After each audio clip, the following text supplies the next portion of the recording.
क्षणी आमच्या भक्तानं स्वावलंबी व्हावं असं आम्हाला वाटतं.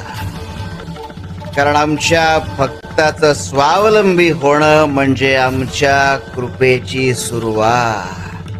आम्हाला ज्याला जवळ घ्यायचंय त्याला आम्ही जवळ घेणार आणि ज्याला नाही घ्यायचंय त्याला नाही घेणार.